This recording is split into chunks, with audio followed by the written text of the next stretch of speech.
আপুনি আসলতে কি স্মাৰ্ট ইন্টেলিজেন্ট নে ওয়াইজ তিনিটা বেলেগ বেলেগ গুণ আৰু এজন মানুহৰ গাত তিনিটাৰে সংমিশ্ৰণ থাকিব পাৰে কিন্তু এইবোৰৰ প্ৰকৃত পাৰ্থক্যটো এটা উদাহৰণৰ জৰিয়তে বুজি লোৱা হওক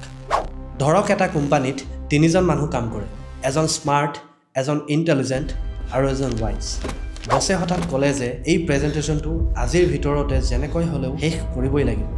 স্মাৰ্ট লৰাজনে লগে লগে কামত লাগি যায় খৰখেদা হৈ ল্যাপটপটো উলিয়াই আগতে বনোৱা প্ৰেজেন্টেশনবোৰ অলপ খালখলনি কৰি ডিজাইনটো অলপ ইফালে ইফালে কৰি হি প্ৰেজেন্টেশনটো বনাই পেলায় সেই শৰ্টকাটবোৰ জানে হি নিজৰ স্মাৰ্টনেস খটুৱাই প্ৰেজেন্টেশনটো বনাই দিয়ে এতিয়া হে ইন্টেলিজেন্ট লৰাজনৰ পৰা ইন্টেলিজেন্ট লৰাজনে বছে কোৱা কথাখিনি অলপ ৰৈ চিন্তা কৰে নিজকে সুধে যে প্ৰেজেন্টেশনটোৰ লক্ষ্য কি হোৱা উচিত কম সময়ৰ ভিতৰত প্ৰয়োজনীয় বস্তুবোৰ সঠিকভাৱে কেনেদৰে কৰিব পাৰি হি বিষয়টোৰ অলপ গভীৰলৈ যায় হি এই সীমিত সময়তে গভীৰ গৱেষণা আৰু ৰিচাৰ্চ কৰে কাৰণ হি জানে যে কোনটো বস্তু মই সঠিকভাৱে ক'ত পাম হয় হি স্মাৰ্ট লৰাজনৰ দৰে ইমান খৰতকীয়া নহয় কিন্তু তাৰ কামৰ শেষ ফলাফলটো বেছি গভীৰ বেছি চিন্তাশীল আৰু তাৰ প্ৰেজেন্টেশনৰ ধাৰণা বা কনসেপ্টটো বেছি শক্তিশালী এতিয়াহে ওয়াইজ লৰাজনৰ পাল ওয়াইজ লৰাজনে বছে কোৱা কথাখিনিৰো ওপৰৰ পৰ্যায়ৰ কথা চিন্তা কৰে হি ভাবে যে হঠাৎনো এনেকুৱা কি হ'ল যে বছে আমাৰ শেষ মুহূৰ্তত প্ৰেজেন্টেশনটো শেষ কৰিবলৈ ক'লে বছে ইমান কম সময়ত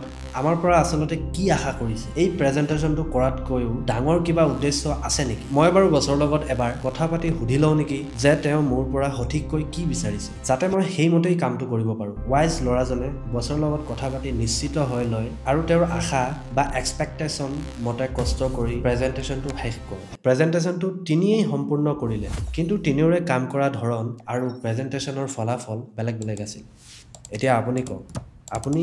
এই তিনিজনৰ ভিতৰত কোনজন বা তিনিটাই গুণ আপোনাৰ ওচৰত আছে